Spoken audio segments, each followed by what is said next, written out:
their military operations. Question? Is Puerto Rico also on the United Nations list? Puerto Rico is not. Huh? No. No. Oh no, I got it. No.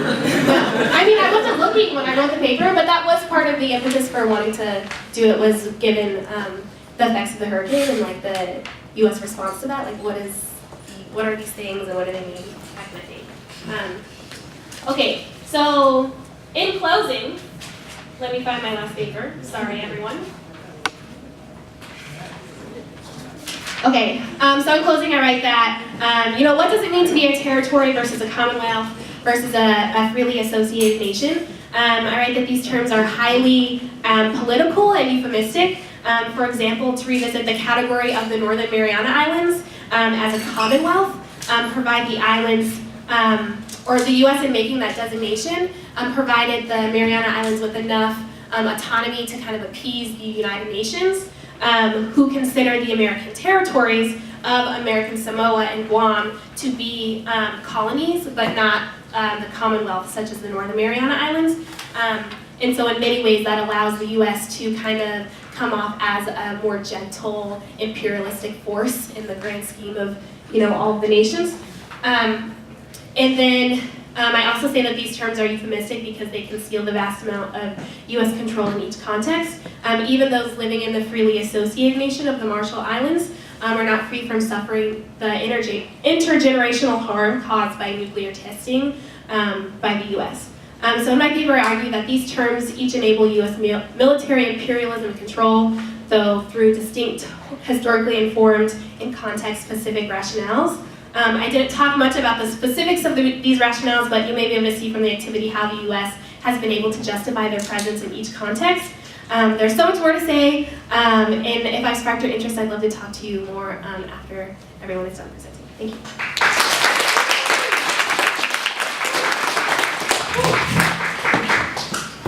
You guys can all sit down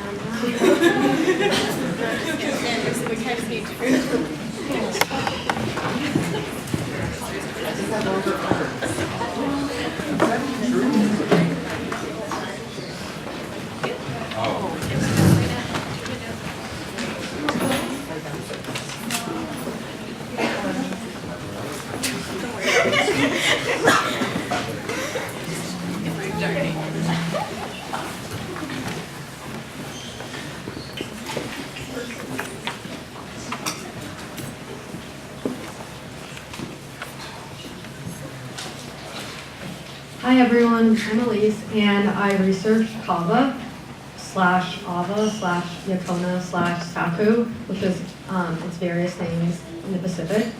So I wanted to look at the advertisement of Kava because it's a Pacific icon. So first of all, if you haven't already, you should try Kava, which is in the back. We ordered it from Tropicava, which is a cafe in Wicker Park. So if you haven't already, at the end of the panel, you can try it, or you can try it now. So I wanted to start by reading this excerpt of a poem.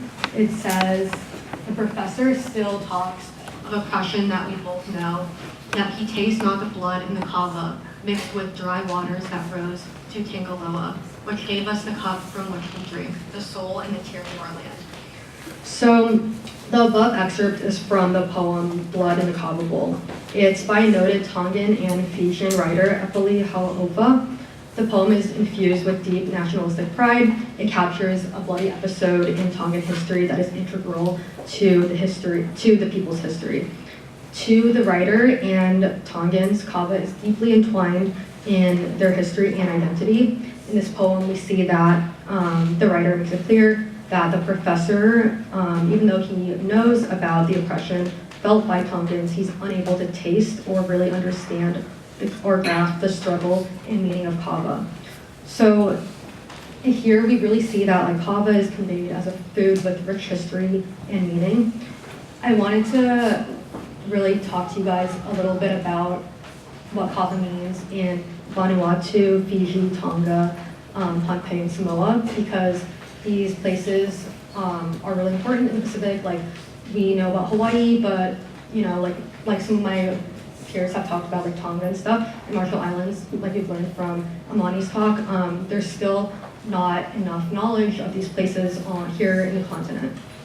So first of all, what is kava? So kava is an iconic crop of the Pacific. It's been traded across the Pacific for more than 3,000 years.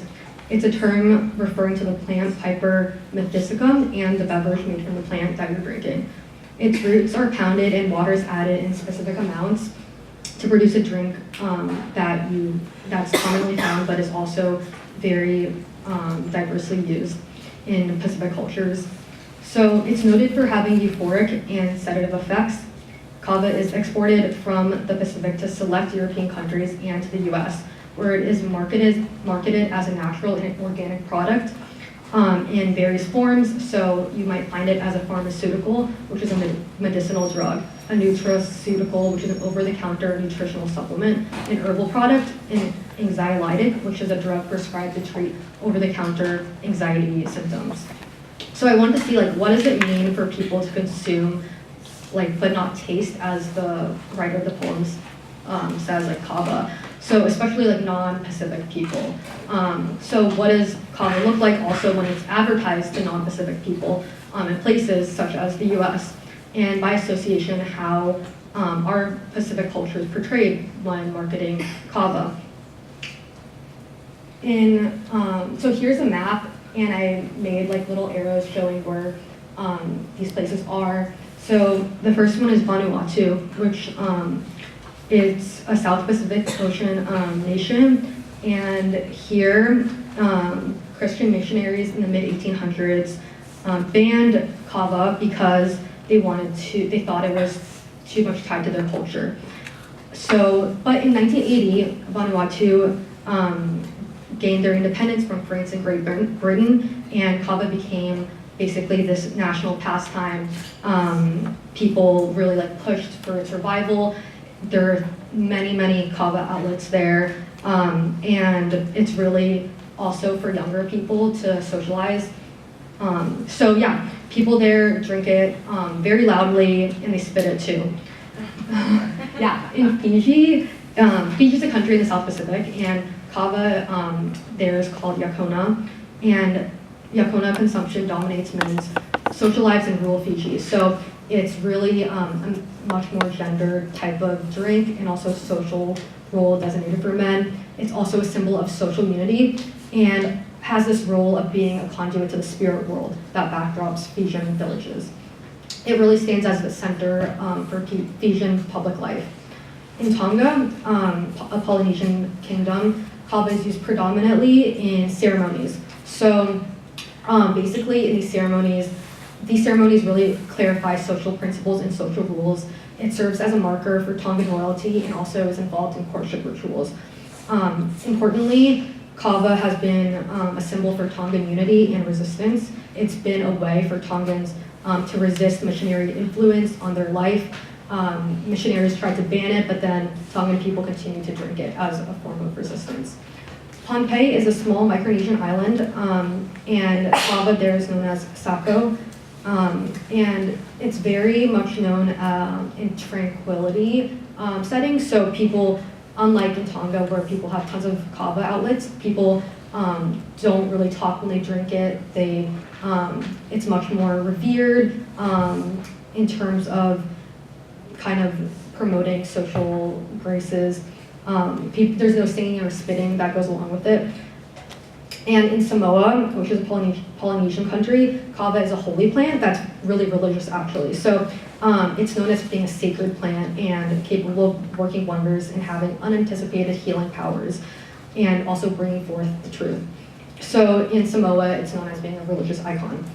So basically, like giving you guys this like brief description of like how kava is part of each place's culture, we can see how it's really nuanced. So it's really not accurate to make a generalized statement about kava. It's not accurate to say, hey, like it's basically drunk to like promote social peace, when it's not like that in Samoa where it's religious. So knowing this and then looking at advertisements of kava, we can see how these advertisements really unintentionally or intentionally strip Kava of its significant cultural role.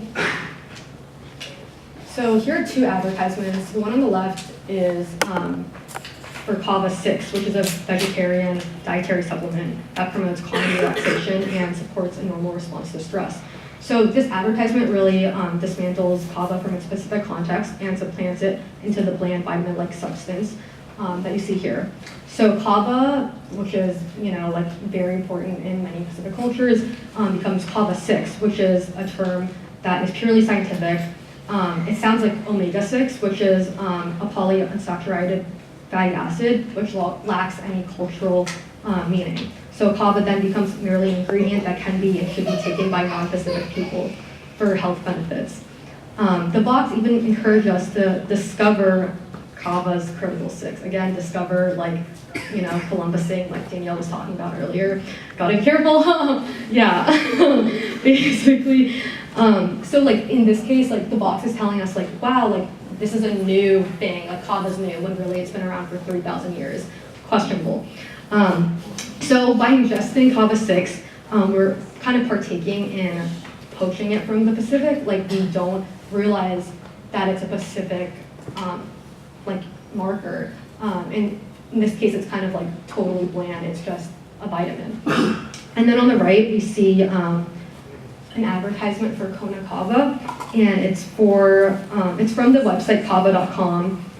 So this is an interesting advertisement, I think, because it unfolds Kava into the natural and organic food movement. So first of all, this advertisement obviously portrays the image of the exotic native Hawaiian woman that, as you've seen so many times in Hawaiian tourism. But then also underneath her it says Hawaiian